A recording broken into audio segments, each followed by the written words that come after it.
Wait, no, we do need to have a longer conversation about I'm a diehard. Like, I feel when it comes to Marvel, like, I get people get annoyed with me because I never really got into the Avengers as much. I didn't really find most of the Avengers that interesting, so I didn't really care for them as much. But I ride for X-Men so hard because that was one of my favorite. Like, I watched all the TV shows, all the movies, and everything when I was a kid. And yeah, I just ate up a spoon. I think it's because I just found. I remember people saying that there was parallels between the civil rights movement as well, which I thought was quite interesting when you. It's more than that. The actual writers, so Jack Kirby and Stan Lee both put it in there because they were like, this is an important issue. We know if we talk about it, we won't be able to publish. So let's bring in the mutants, and they are the representation of African Americans living in America. You know, it was a great. It was they did, and then they Magneto and Martin Luther King's, like, it's so crazy when you see their approaches to things. Whereas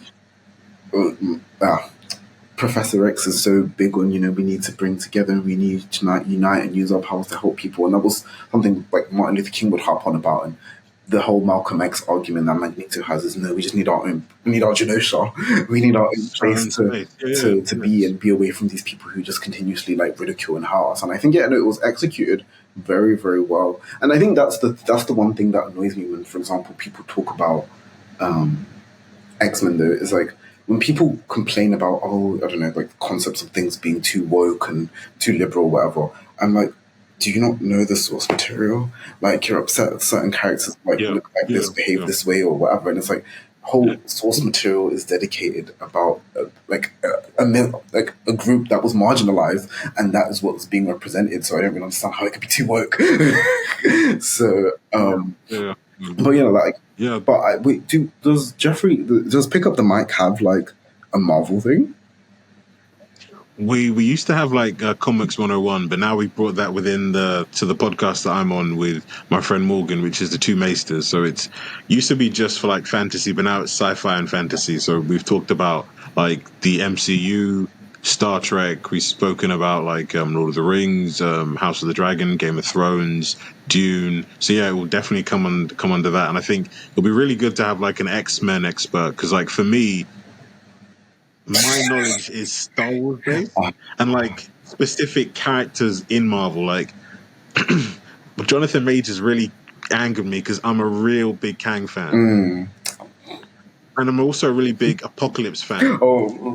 So I was like, how could you do me like? How could you do me? I was watching a video the other day, and they were saying that Apocalypse should have been Thanos level in the X-Men universe, and the fact that he was like thrown off so quickly because they didn't build him up properly was just so annoying. And I was like, because I remember a lot of people also just didn't like the way that Apocalypse appeared, because he didn't look as menacing as he did in like the comics or the.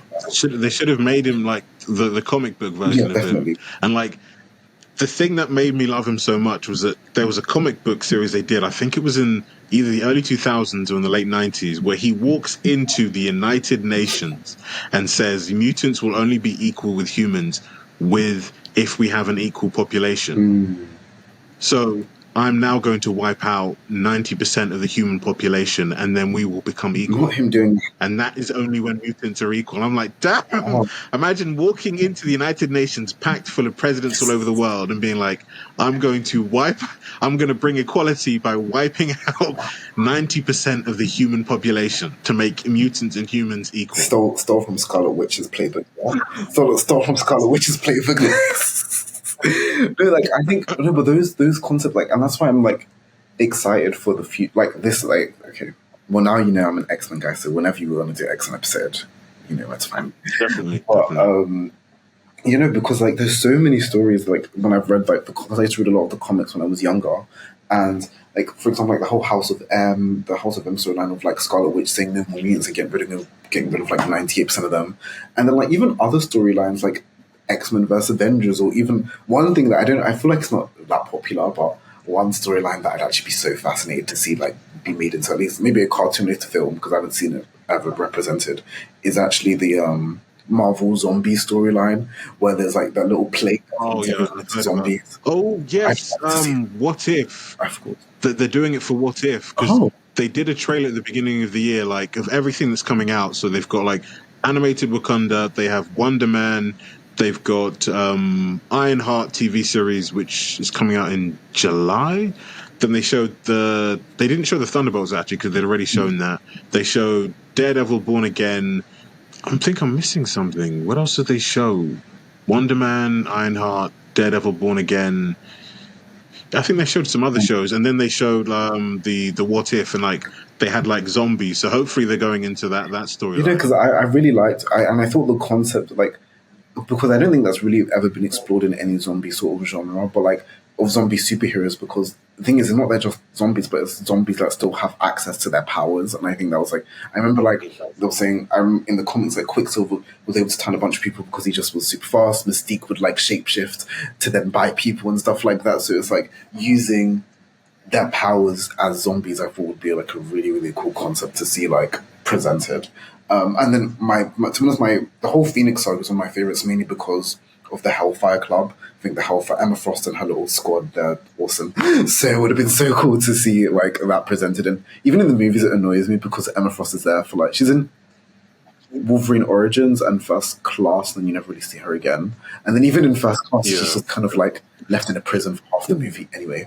So, by the way, when you said you liked the Wolverine, my brain thought Wolverine Origins, and I was like, you can't be serious. You cannot be telling me he liked Wolverine. No. That's kind of disgusting. Yeah. And also the fact that will.i.am's in the film, I completely forgot about that. Blob's in the film as well. They have like, who plays Gambit again? Okay. I think the person who plays Gambit, I believe, might be. No, I don't think it is. It could be the guy, who plays like Jigsaw in the Daredevil TV series and in the Daredevil Punisher TV series. I think it might be him, or it might be somebody else that played Gambit in that film. But you know what? But I think now Channing Tatum. I'm glad that because I remember there was talks for years that Channing Tatum was going to be Gambit, and then no one ever knew. For so many years, and then they made it happen, and it worked. It actually worked out very well. And also, there were, before Marvel got the rights to Luke Cage back, they were thinking of using Tyrese to be Luke Cage. No. Oh wow! Now that would have been like way back 2005, 2006 to do a Luke Cage film. And I'm just happy that they didn't, because then if they did and it flopped, then we wouldn't have a Luke Cage TV series. No, that's fair. No, but because initially the origins for a lot of like the Wolverine, the reason why Wolverine Origins was created was because they were going to do that for each individual character. They were going to do, I think, there was Origins for like Magneto, Professor X, and maybe Mystique. But then because Wolverine Origins flopped so badly, they just made First Class instead. Yeah. It's like I found out, the Mummy film, the one with Tom Cruise, that was supposed to launch a monster universe, which would have Frankenstein, Dorian Gray, Dr. Jekyll and Mr. Hyde, Dracula, and some others as well. So just like monsters from books. But then because that flopped, they're like, you know what, kill it, burn it with fire, just burn the whole thing down. Yeah. And then they were going to have like how you had the with Sean Connery, the film Something of Mysterious Gentlemen. Oh, I was actually just looking at that the other day, the League of Extraordinary Gentlemen. I was like, yes. So they were going to do something like that for the monsters to then all be in a film together. But then as soon as like the Mummy film didn't do so well, they were like, you know what, kill it. But I don't even think the League of Extraordinary Gentlemen did that well either. Do you know what was funny? I was explaining to my friend why, because I never actually watched that movie. The only reason I know the League of Extraordinary Gentlemen is because when I used to have the X-Men DVDs, I don't know if you remember, but like sometimes when you play a DVD, they used to like pretend it was a cinema experience, so they'd actually have trailers for other movies before it started. And it always used to be, because I think it's the X2 DVD I had, it was Hellboy and the League of Extraordinary Gentlemen were the two trailers that they were like coming out in cinemas in 2004. Go watch. But talk about a franchise that they've killed. Like the first two Hellboy films were pretty decent, and then they brought this third one that no one wanted and made no sense whatsoever. So now people are making their own fan-made like Hellboy, and I'm like, what happened? Like, you had something that was working. Like, I really liked the second film, but it's like, you know what? We're just going to mess this up and throw this away. But funnily enough, I found out that so you've Kick-Ass, yes, and then also what's it called again? Colin Firth's in the film, and Kingsman. No, Kingsman, yeah. So both of them came out and published by Marvel, but were written by somebody else. Oh, great, yeah. So the person who did Kick-Ass also did Kingsman. So they're trying to now develop how can they bring those two universes together. Oh, that'd be interesting. So even some of the characters in the Kingsman comics are also in the Kick-Ass comics as well. Oh, wow. So they're trying to see if they, especially with the success of The Boys, can we then bring these universes together and then create a TV series or film based on it? Oh, yeah, no, that's so true. You know, it'll be interesting to see that. I think what you said though stands about like if when either the movie or the TV show flops, it's sort of just like almost it leaves a stain for that character forever. Like that no one ever tries to go back to. But then I'm surprised though that X-Men did that because X-Men did that. But I thought after they ruined the Dark Phoenix saga, then they would never try again. But to be honest, the reason it keeps failing is because they don't do it correctly. Because, for example, the Dark Phoenix doesn't just appear like they keep acting like she was just Dark Phoenix on site, but it was like there was a build up to it. Like the Phoenix came, the Phoenix was a bit kind of crazy. Yeah. I think there was even parts where like the Phoenix supported and helped the X-Men. The only reason the Phoenix went crazy was because of the Hellfire Club. They indoctrinated Jean and then allowed her to experience more darker emotions, which then created the Dark Phoenix. So for them to just sort of be like, oh yeah, the Dark Phoenix, go. And it's like, she didn't just become the Dark Phoenix and then just was rampaging. Like, I don't know. And then also, but like, I think, I'm surprised for X-Men, I'm sure you'd probably like the Shi'ar Empire and all that stuff. I feel like you'd enjoy stuff like that. Do you know that? You know what that is, right? Yeah, but I think because for me it's like my brother's been Marvel, I've been Star Wars, so like everything like lore wise expanded universe, which Disney were like, yeah, all that extra Star Wars stuff that you know that makes you look like a geek, yeah, that's all gone. It's now the films, and we might bring some of it in, and I'm like, you're kidding me. So like there are there are over 100 books that have been written about the Star Wars universe, which are now no longer canon. So what they call it is like Star Wars Legends. And then I was halfway reading one. I was like, you know what is the point? Like it's the truth. Like, what's the point of me continuing if they're like, yeah, this will never be in the actual main universe in and of itself. So then like that's when I kind of like pivoted and I liked the Marvel approach, and that DC also has it that the fans can accept that this is a different Earth, this is a different universe, but the thing that's affecting Marvel is the names. Like, you've got realm, you've got world, you've got universe, you've got timeline, you've got path.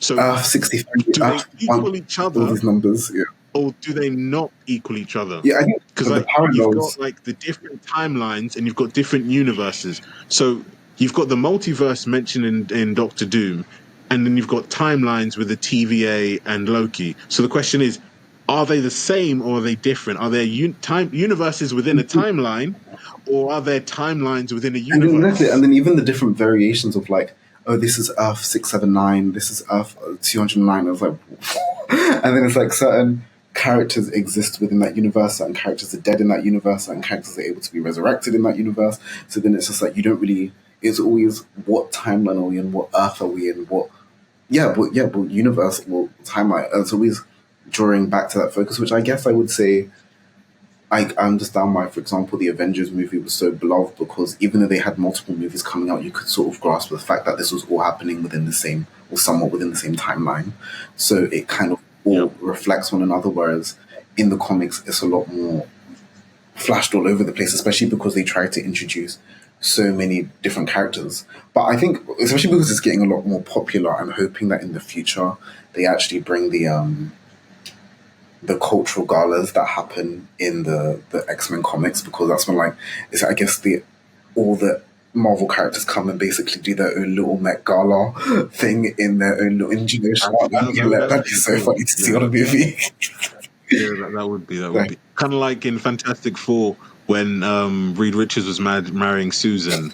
Like in the comics, like everyone was at that wedding, But because they didn't have the rights, they were like, yeah, we're going to bring the Fantastic Four, and then we're going to have a Stan Lee cameo. But literally, in the comics, everybody was there. Yeah. Spider-Man, the You know, X-Men, some of the it's really big Avengers. because that's why. Oh, we might need to talk about this in a future episode then. But that's why they're considered the first family of Marvel, to be fair. So I think it's a big deal when they have their child, and I think for the new movie it's going to be interesting because I think Sue Storm will be pregnant in this movie as well anyway, and they're She will be. insanely powerful. So I think exploring that will be quite interesting, and I think you also see the parallels because, for example, I think the Fantastic Four connects really well with like Spider-Man and stuff like that. And then Spider-Man obviously has impact with the Avengers, but then the Avengers also have a relationship with like Wolverine and the X-Men. So you sort of see all these like layerings of how they can all come together. And that's why I think the Avengers, Each other, the yeah. Avengers was only able to be as successful as it was because the Avengers had such a large roster of characters who have their own individual stories that mainly reflect them. It was able to Yeah. work. Whereas a lot of, for example, Fantastic Four characters or X-Men characters, they have their own stories, but a lot of their stories interlink with other people from different groups. Like that's why I said, like with Rogue, for example, you couldn't really see her progress because a lot of her development comes from taking Captain Marvel's powers. If there's no Captain Marvel, there's no Rogue development.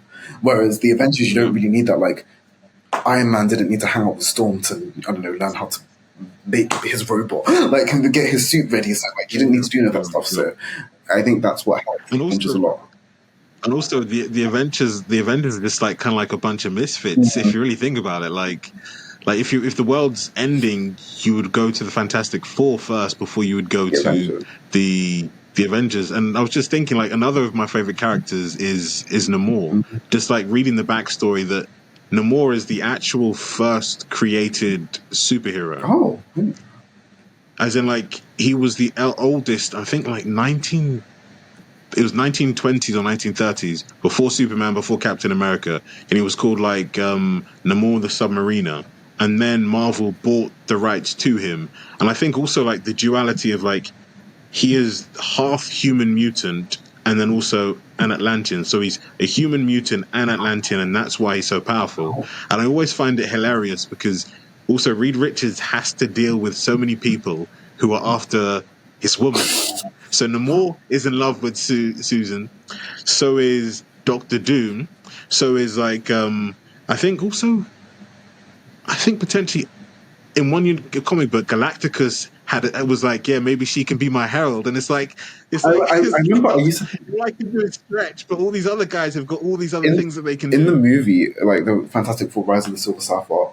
I think I thought the Silver Surfer had a crush on Sue. But then I remember someone saying, especially now with the new trailer coming out, apparently he only like was interested or intrigued by her was because of her likeness to the his own woman back in wherever I forgot that's from. But because that's the new controversy from the Fantastic Four movie. A few people are upset that the Silver Surfer's now. Yeah, because but in some of the comics Exactly. she is, and also Galacticus has multiple there's been like animated shows I've seen where it's someone else, not the Silver As Surfer, the and like he can change his herald. It's like not, and I think it's just kind of like annoying because it's as if they're like, oh, what else can we be upset about? Oh, no, this we can be upset about it's the this. same. Let's jump onto this It's the same bandwagon thing. to be upset What about. I meant when I was telling you about like people, the people that scream the loudest are the people that are like most away from the source material. I remember I was watching a Yeah, video of a guy basically say that he watched. Have you seen X-Men '97? The yeah. yeah. A guy was basically complaining that why is Storm's hair like that? Why does she have a mohawk? This is so woke. And I'm like, have you not picked up a comic book? Have you not read? Or, or the fact it says X-Men 97. Like the name, it's in the name. He's like, oh my gosh, it's Like so woke. Why 1997. does she look like that? And I'm like, there was a whole era. I think it was because of the '80s why they made Storm even look like that to begin with.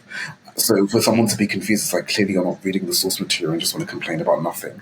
And a lot of people do that. They find something that they don't like. Oh my gosh, too woke, this whatever, and then they make like a whole big thing and say this is why the show failed or this is why the show is bad. But it's like some of this is actually a part of the source material. Like the Silver Surfer being a woman shouldn't be that insane because the Silver Surfer, like there is a female Silver Surfer. Like because people complain that you can't just like make up characters or you can't just like gender swap or race swap or whatever. But then if there is actually one that exists, I'm really not seeing the problem. Because then people trying to say, yeah, she exists, but she played like such a minor role, and she was only in like certain timelines, and they're like, if they're But what if it's that certain timeline that we're using? because people, I remember I was watching a video and a guy was basically saying that what they should have done is what he thinks is the right way is they should have kept it male, and then if they wanted a female Silver Surfer, basically only brought her in to be like, oh, this is my girl. Here's my girl's here, like, and then like, or like bring her on as like as a replacement after him. But they said because it's the the rejuvenation, I guess, of the Fantastic Four franchise, they were basically saying, well, they should have stuck with the guy, I forgot his name, but the guy who is the Silver Surfer, he is like, I guess, the one that's predominantly within the comics, so that's why they should have focused on it. But then, like I said, regardless, it's like if one still exists, then you can't really complain that it's a gender swap because and also it's not the Fantastic Four either. Like this is even if you look at the comics, these aren't the Fantastic Four that is the main Fantastic Four in the main universe. Like just from the appearance, just how everything is, this is different. And also the fact that they haven't even told us there will only be one Mr. Fantastic. Because we've also seen another Mr. Fantastic in Doctor Strange. Like, this is another one. And I think that's the issue, is that actual fans understand it, but then these people who are online who are very vocal, but to your point, who have no understanding of the source material, are getting all upset. Like people being upset that that you might have Siri might be the main character for The Witcher 4, and people, oh look, they're going woke now with Siri. Where's Geralt? I'm like, do you realize that Siri is like one of the major characters and is the main cornerstone in the books, and her relationship with Geralt, and like Geralt being her father. So if Geralt has died, who else should take up the mantle but his adopted daughter Siri? Yeah, no, and I'm like, and actually feeding all the way back to the root of this entire conversation. I want to say one thing that I thought was really good about our entire conversation is even when we were dogging on Velgard, we didn't even need to make it a whole thing about Tasha's non-binary storyline, because I remember that's what people were so upset about. But it's like there's so much more to the story than to just harp on that, and that being this problem. Yeah. People saying, oh, this is why BioWare's flopping, because they made a character non-binary. And I was like, I think it's a bit more than that. Just a little bit more than that, mate. I think there's a bit more explanation. And I think a lot of people were harping on about that. And I think it was good that we were able to like have an analysis of all of the games, and like even just have this analysis in general, and not make it like, oh, well, it flopped because, they... Like, I thought they made, like, because I remember, for example, people were upset with Dragon Age 2, for example, because you couldn't use other races. You could only make Hawk human, and people didn't really like things like that. But it's like, at the end of the day, when it comes to these games, TV shows, movies, like, people will harp on about gender swapping, race swapping, and all this stuff. But then, like, for example, like, the biggest gripe that gets to me is probably... especially when it comes to the race swapping argument, because a lot of people whinge about, like, oh my gosh, like, for example, like the Little Mermaid, people crying about it and whatever. And I remember thinking, like, people say, oh, well, like, I think if Black people really want to see, like, their own representation, they just need to make their own stuff and they should be happy with that. I remember those exact same people, the ones that were slamming Black Panther to the ground and saying that it was too woke, it was crap, it was probably the worst Marvel films, the jokes were cringe, this was awful, it was this, that, and the other. And then it's like, well, this is finally one that's actually from the source material that is dedicated to Black people, and you're dogging on it anyway. So we give you our own thing and you're still upset. So it's like... I don't understand. What is and the fact that it made $1.3 billion, like, you can't say it's a terrible film, like, and people argue. And funny enough, that it is the best original opening film for a Marvel character in the MCU. No one has had a better film than that. Like, Captain America, you watch it again and there are iffy moments in it. Iron Man is, I think, the most complete. Thor has a lot of iffy moments. People forget like how bad Hemsworth was in the first Thor film. Like the first Thor film felt sometimes like a TV movie. Stop it. And like Captain Marvel was good, not great, but good.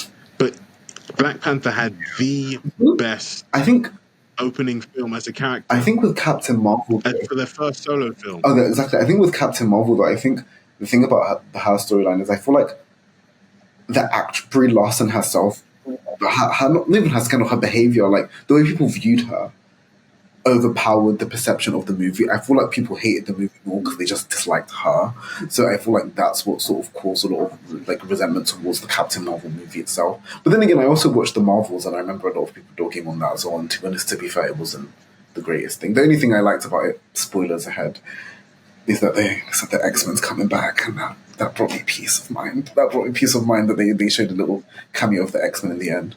But I think, exactly, I think it goes back to your point, though, when you said that people can't really say anything crazy about Black Panther because it performed well. So people want to sit there and say, oh, too woke, too this, too that, and the other. But it's like, you know, we played by the rules. We did it like, this was a movie that was about a black, like the lead is black, the main cast is going to be a bunch of black people, and it sold.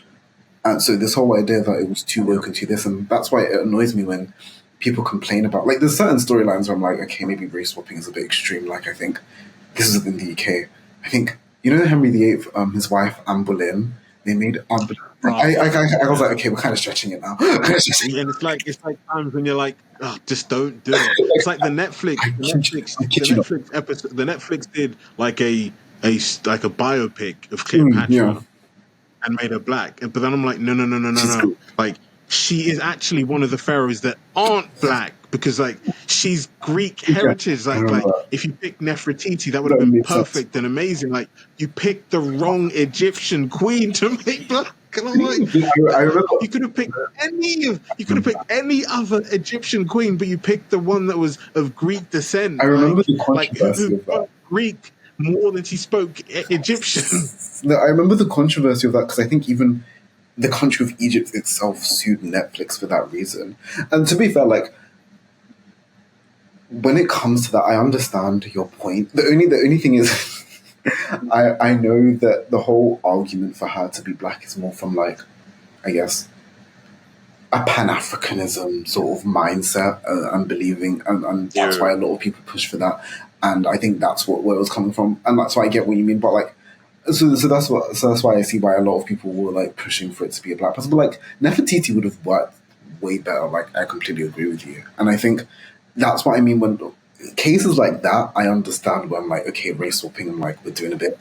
The thing that gets to me though is like, I look around, it's the non-blackest Egyptian queen though. Like, of all the queens to pick, you picked the one that clearly was not black because she's the descendant of like one of Alexander the Great's generals. And I'm like, you could have picked any, and there was a valid reason to say that they're black because there are black Egyptians. Yeah.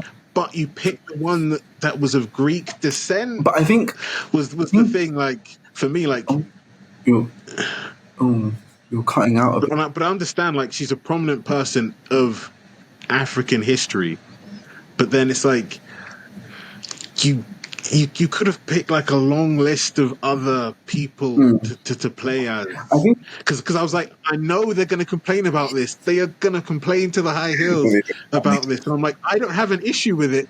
But in this point in time, they will clap at it and push it so much because they will argue, oh well, she was Greek, she wasn't actually even Egyptian. You know, to be fair, the thing is that I remember one complaint that people had was apparently, like, in the past, I think Elizabeth Taylor played Cleopatra, and people were like, this was like a white woman, how, and like no one made this much of an uproar. But I also think the difference in the case that we're talking about now, though, is that a show was actually meant to be a documentary anyway, so it needed to actually have a lot more. If this was like, oh, this was just like an adventure drama or whatever, you could have a bit more playing room to sort of expand on whatever you want. But because it's meant to be a documentary, it has to, in essence, be based in fact. And also, the issue also that I was speaking to, like, some friends about, because of Shakespeare, the Romans have been Anglifized, so it's Anglifized. So people always picture the Romans with, like, British accents. Yeah. So because it wasn't a Cleopatra film, it was a Julius Caesar film. And because some of the first times people know about Julius Caesar, especially at that time, was Shakespeare. So it's like, okay, so we kind of see it from that connection. Yeah.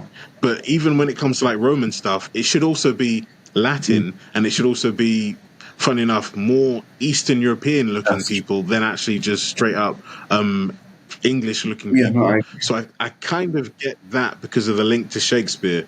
But like anything modern day, I'm like, no, no, Elizabeth Taylor here, no. But then also, like, with certain modern films, like, for example, I know there was, I don't know your opinion on it, but, like, even with the backlash for, like, The Little Mermaid, for example, I remember some people saying, like, we were upset with it, but then I also remember, like, at the end of the day, a lot of the fairy tale films, they don't really follow the source material in its entirety, because a lot of those, like They Snow don't. White and stuff like No, that, they're like actually really The Little quite Mermaid dark is a lot stories. darker than Disney Yeah, made it. exactly. Exactly, it's a much darker story. So I'm like, making her black, I feel like isn't going to end the world. But then people are like, well, we need to make Jasmine white then, and Princess Tiana could be a Chinese woman. And I'm like, well, that doesn't really make sense, because But they're still also the different thing is that for the Little Mermaid, they never mentioned her skin color has exactly, nothing to do with the storyline. exactly, But Aladdin is set in a real place, and actually Aladdin is Chinese but is growing up in Arabia and marries the Sultan's daughter. So it's like, no. There is clear connection to say that the Sultan's daughter would not be white, but literally she is a mermaid. exactly. Like, Like mermaids aren't real. what skin color do mermaids? The best thing for people to say is, what skin color are mermaids? Exactly, Show me a mermaid and tell me what their skin because color is. people Like, how can you be upset about that? exactly, because it's like mermaids aren't even real. So then it's like, you're not basing it off anything, and then like to then use movies like Mulan, Pocahontas, or what's it called, Princess and the Frog. You can't race swap them, because it wouldn't make, like, even for a white person, like, you can't even race swap the girl from Brave, because I think the film's based in Scotland, I believe, but like that makes It sense. So is, like it yeah. wouldn't make sense to in essence race swap her, because that's what she's supposed It's to look. based on actual culture. Exactly. Whereas the Little Mermaid isn't related to culture. Fair enough, she could be like, but then in essence, like multiple cultures have mermaids of varying forms. So it can't even be like, oh, this is Yes, specific, yeah, like a yeah. European thing, because a lot of cultures have their own variation of a mermaid to begin with. And then like with someone like Princess Tiana, it wouldn't even make sense, because not only is her story based in New Orleans, but then her whole aspect is meant to be from like not only just a rags to riches storyline, but then what her best friend is like meant to be this like really wealthy white girl anyway. So for then in that sort of era as well. So for her to then not be black wouldn't make sense, because it kind of like fails the culture if she's white, and Yeah, then it yeah. kind of takes away from the Black New Orleans experience that the film is in essence based on. Whereas The Little Mermaid, her Yeah, being black, you don't yeah. really sit and think, wow, like missing out on, I don't know, this Norwegian culture from the Little Mermaid storyline, because she's like, it doesn't hold any weight. And like that's why when people were complaining about it, I didn't really get it. Like there were certain storylines where people were complaining, oh, the race swap this, and that's why we should race swap Black Panther. And it's like, well, that doesn't make sense, because the whole point is this is what he's supposed to be, like the black figure in Marvel. Like he's the best thing we got after, Yeah, yeah. he's the best thing we got after Blade. So give us something. And the fact that people don't understand that Stan Lee and Jack Kirby made Black Panther for African Americans, because I know some Africans are, oh, I really love the film, but their depiction of Africa isn't as accurate. And I'm like, no. You need to understand that film is not, Black Panther is not for you. Black Panther was developed for African Americans to understand that their heritage and also Africa isn't just about I poverty, agree. corruption, See, warfare, famine. that was the thing that It is also kings, queens, but then being at the height of a technology. lot of people didn't like that. Like that's what, like when I, because the thing is I it was because of my degree. I'm like a big politics nerd as well, and I like hearing people's political opinions regarding pop culture. So I used to like listen to like a variety, because I was always curious. And then it was always like a lot of like the right wing commentators that I would listen to that would like complain about this type of stuff would say things like, "Oh, Black Panther, like we didn't like it because it's presenting this idea that, for example, if colonization didn't have happen, Africa would be African countries would be thriving, and that's so fake. That's so, and it's like, why is it so bad to believe that? Why does it have to? Why are we trying to force this idea that as bad as colonization? Actually, and the thing is, you could argue 100% it would be, because like, look at countries that weren't colonized. They are a lot better than countries that have been colonized, and the fact that Africa would then be in charge of its own resources, so therefore they could then use that to then get themselves and wealthy. most of the world are taking so the resources that like, for example, the fact that you've got English chocolate with dairy milk, or even like American chocolate or Belgium chocolate, you would just have Ghanaian chocolate, Congo chocolate, because then there wouldn't have been the exploitation, which then affected the whole continent. Don't get me wrong. So you could fully argue and say that colonization is a major factor why Africa isn't where it is now, and it would be thriving without it. And I think, like, don't get me wrong, I think currently, like, there is a lot of corruption in these countries, but then what annoys me the most is when people act like things like colonization was just like a trivial aspect, or they kind of throw it was so long ago now. It was so long ago now that that's irrelevant, because it's not, because the bills and the policies that were made had long-lasting impacts. These weren't like, oh, this was like a 5-year plan for the country. Like, the countries are in debt for like 60, 70 plus years. So it's like there's going to be this sort of detriment that sort of follows them. Mm-hmm.